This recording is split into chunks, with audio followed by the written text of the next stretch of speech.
Assalamualaikum warahmatullahi wabarakatuh. Selamat malam, kembali lagi dengan saya Rama di ruang sunyi yang akan menemani malam kesendirianmu. Untuk kisah yang akan saya bawakan kali ini yaitu kisah yang berjudul Teror Pesugihan Pedagang Sate.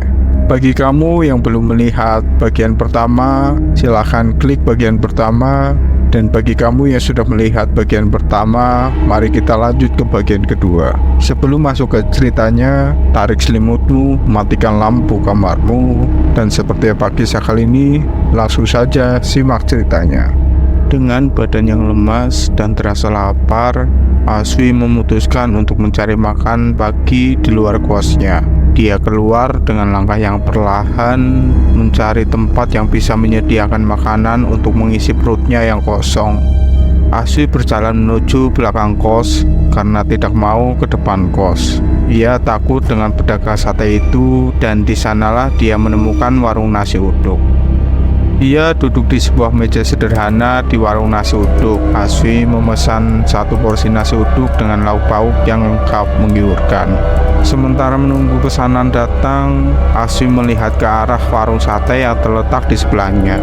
Dari kejauhan, ia melihat pocong yang berdiri di depan pintu warung sate. Meskipun hatinya berdegup kencang, Aswi memutuskan untuk tak menghiraukannya. Namun setelah memesan dan menerima nasi uduknya, Aswi melihat pocong tersebut masih tetap berdiri di tempatnya. Dengan hati yang masih terbebani oleh kejadian-kejadian mistis, Aswi melangkah masuk ke dalam kos. Ia membuka bungkusan nasi uduk yang telah ia beli dan melahap sarapan pagi ini. Namun ketika Aswi mulai menyantap nasi uduknya, tiba-tiba makanan itu berubah secara mistis.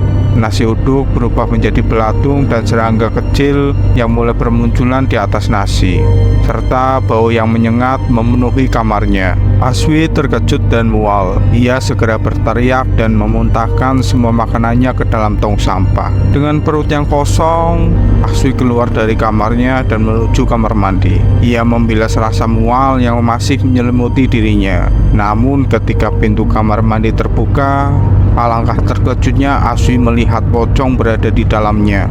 Matanya membelalak dan teriakan kecil tercekat di tenggorokannya. Sejenak dunia di sekitarnya terasa berputar dan badannya hampir saja terjatuh. Dengan cepat Aswi berbalik dan melarikan diri kembali ke dalam kamarnya.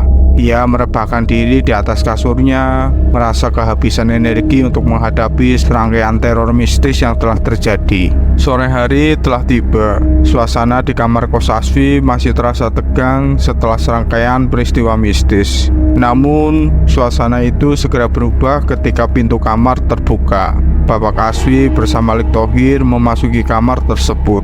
Wajah khawatir tergambar jelas di wajah mereka saat melihat Aswi yang lemas tertidur di tempat tidur.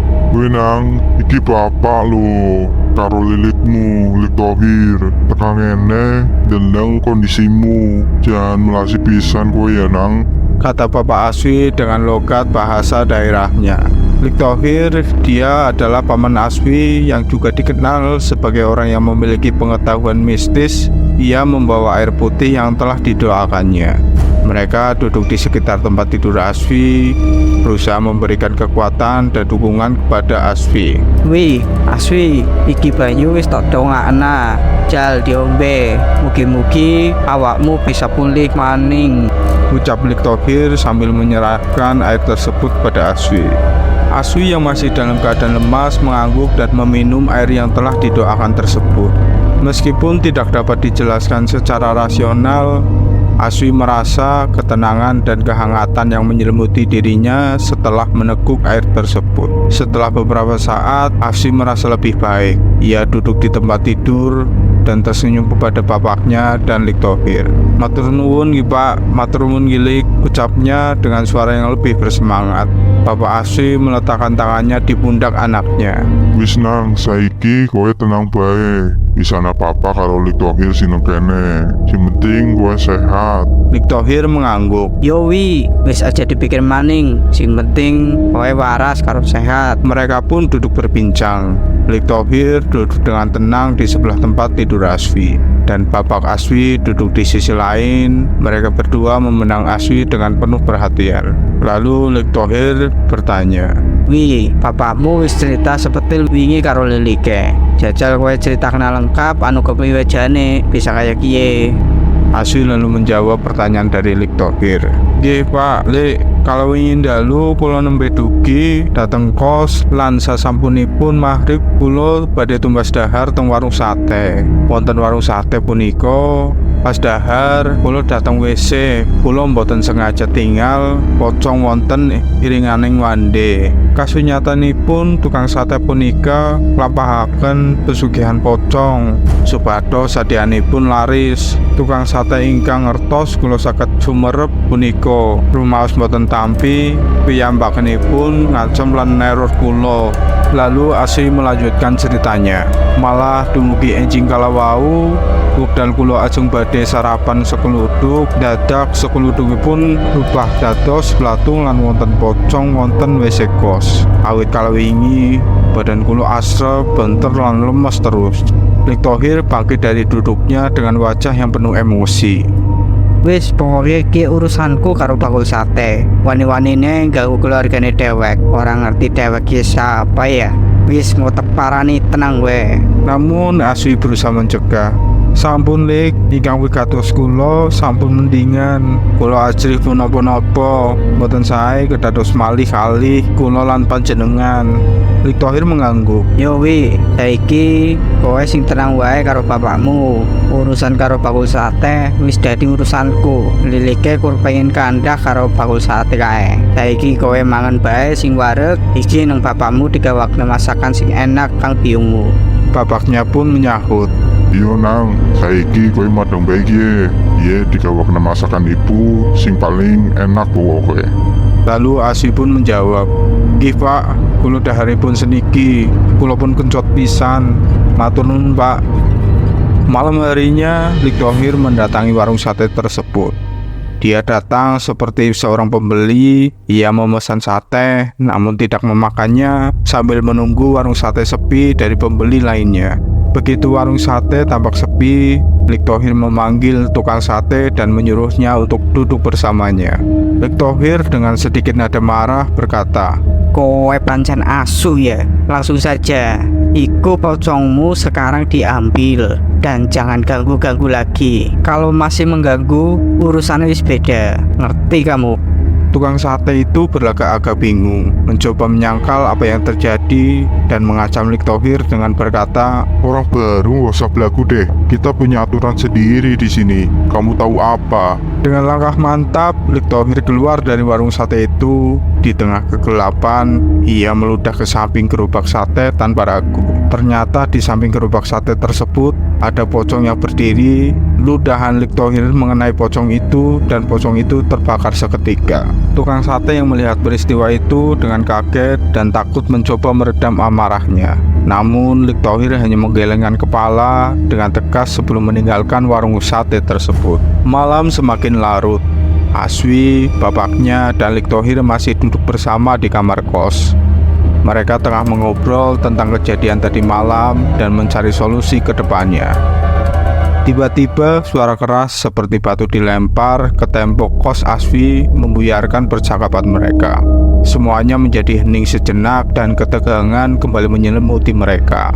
Dengan hati-hati, mereka bertiga keluar dari ruangan menuju depan pintu kamar kos Aswi. Suara pecahan batu dan paku yang berserakan di luar pintu. Suara itu sangat keras, namun penghuni kos lainnya seakan tidak mendengarkan suara itu. Hanya mereka bertiga yang tahu tentang ini. Lik Thohir merasa ini teror lagi dari tukang sate itu. Tiba-tiba lampu kos padam.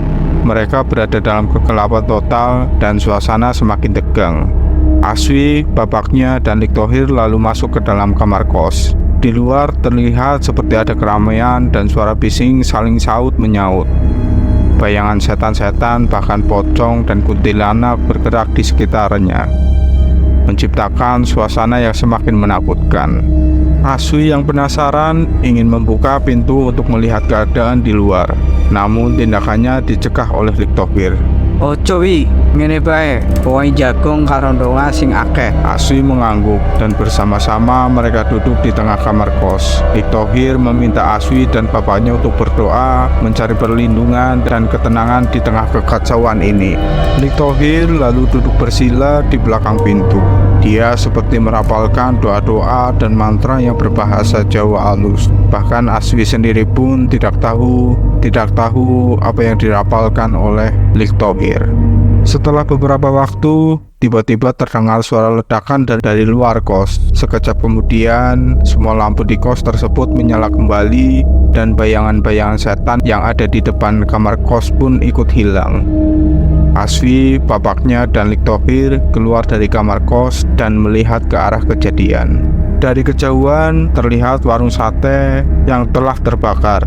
Orang-orang berbondong-bondong menuju ke sana, membantu memadamkan kebakaran yang melanda warung sate tersebut. Mereka dapat melihat kobaran api dan asap hitam yang menyelimuti langit malam. Terlihat juga ada beberapa mayat yang dibawa ambulans, termasuk pedagang sate itu yang badannya kosong terbakar. Lik Thohir lalu berkata, Weh deleng, sapa sing nandur apik oleh pasti apik, sapa sing nandur ala mesti oleh celaka. Mereka bertiga melihat kejadian dari kejauhan dan merasa itu karma untuk pedagang sate itu. Dikabarkan pedagang sate dan istrinya serta 2 pekerja di warung sate itu meninggal dunia karena terbakar. Pagi harinya, Aswi, bapaknya, dan Lik Thohir memutuskan untuk pulang ke kampung halamannya. Keluarganya meminta Aswi untuk tidak bekerja di sini demi keselamatannya. Demikian cerita tentang pesugihan warung sate.